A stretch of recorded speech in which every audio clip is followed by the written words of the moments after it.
Are we starting? Okay, this is printmaking with foam sheets. Today we're going to learn how to make the actual stamper using a foam sheet and corrugated cardboard. This is an example of a print that's finished. Here's another example.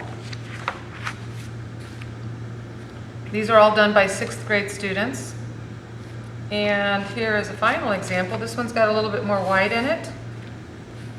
But these are all examples of printmaking projects done by 6th grade students using the foam stamps and twistable crayons. So step 1 is creating the stamper. We'll start off with a square of corrugated cardboard. It's 2 inches by 2 inches. We're going to use a square of foam, which is 2 inches by 2 inches, and the foam has an adhesive back to it. Little piece of paper there that you pull apart, and when you pull that away there's adhesive that's going to stick onto the cardboard. So we'll do that in just a minute. We're also going to have a strip that we will use as the handle. We'll be using a little bit of glue, and when we're finished we're going to have a stamper that looks like this, and we'll be using that to stamp the design with. These are some other examples. These are all abstract, using real simple geometric shapes. And one little mention here is that it's easier on this particular type of stamp making to use straight lines or lines just have slight curves in it. If you use something that has an extreme curve or lots of wavy lines, it's a little bit harder to create, and it's a little bit harder to stamp with it. So this is a project that works great with straight lines and geometric shapes rather than organic shapes. If you want to use wavy lines, they should be very simple waves or very simple curves. So, step 1, starting with your corrugated cardboard and your foam, you're going to just cut some pieces out of the foam and then apply them to the cardboard. Now, what I like to do is just start cutting out some simple shapes.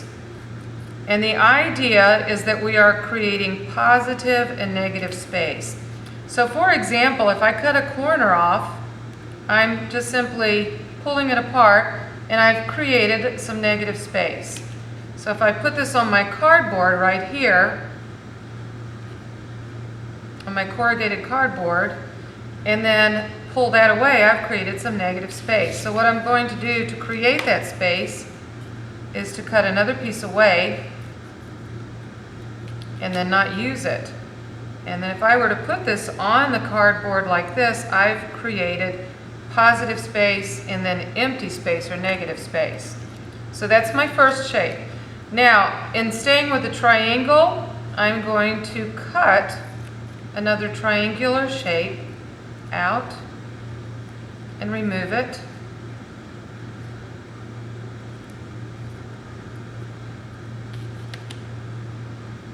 And then when I put that back, I've got more negative space.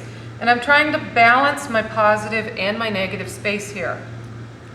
I could even take this and cut a small piece out of that triangle if I wanted to, and add it right here in that space. It's kind of small, so it's getting away from me, but I could add it right there to create a little bit more interest. Now I'm going to need to do something with this space. It's too much positive space. So I can either cut a piece out this way or I can turn it this way.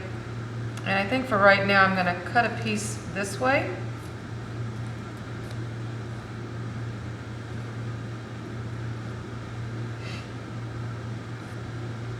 Pull it out. And maybe turn it this way and get another triangle going in the opposite direction, like this. Maybe 2. Be in the middle.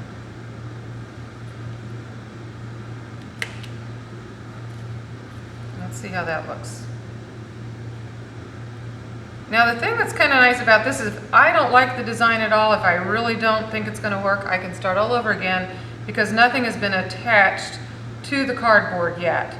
But I do want to be a little bit careful so that I don't waste any materials. Now, I feel like this needs to have a little bit cut out here, so I'm going to cut a section out of this one and then put it in place. And I kind of like the way that looks. So my next step is to remove the adhesive backing, or the paper, so that the adhesive backing is exposed. And I'm going to line it up on one side,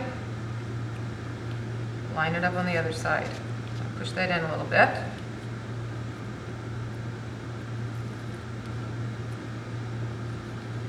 And this works best if you can line up one side first and then press in the other sides.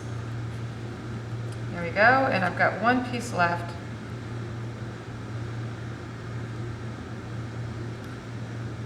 It's going to go right there.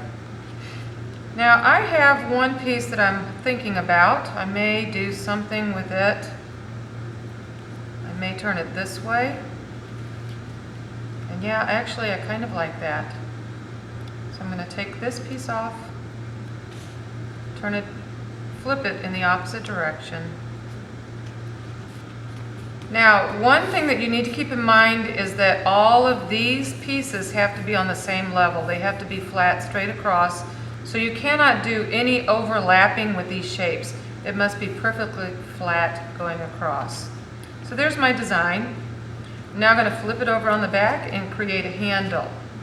I have a strip of tag board. I'm going to fold it in half, give it a good crease, and that kind of creates a V shape. I take one side and I fold it backwards, and then I take the other side and fold it backwards. So when it opens up, it looks kind of like the letter M or the letter W. I'm going to pinch it together in the middle like this, add glue, not too much, and I'm going to glue this onto the back, and I'm going to wipe away the extra glue there. I don't need it. That gives me a handle for my stamper. Now the handle is not for stamping. The handle is so that I can pick it up easily without getting a lot of ink on my fingers. When I actually stamp, I'm going to flatten the handle down and use my fingers to make sure that there's pressure all the way around. But there's my first stamper. Now I'm going to give you a real quick little demonstration of what this looks like with ink. I have a stamp pad, and here's a stamper that's already been used. So I'm going to flatten out that handle. I'm going to press it on the stamp pad. When I lift it up, I can take a look to see if ink's completely covered the stamper, which it has. And I can press it on my paper. I take my fingers to make sure that all four corners are pressed down, as well as the middle and all four sides. And when I lift it up, I have a pretty good stamp, a pretty good print made out of that stamp. I'll try another one. This is another design that was done by a 6th grade student. I'm going to press it on my ink pad, make sure all four corners are pressed, the middle and all four sides. I'm using my handle to lift it up with. I'm going to line it up right next to the first one and then press. Now this is a permanent ink, so you want to be very careful that you don't get it all over your fingers. You want to keep your paper fairly neat and clean. And there we have two really nice stampers. Thank you, and we'll go to the next step tomorrow. Thank you very much.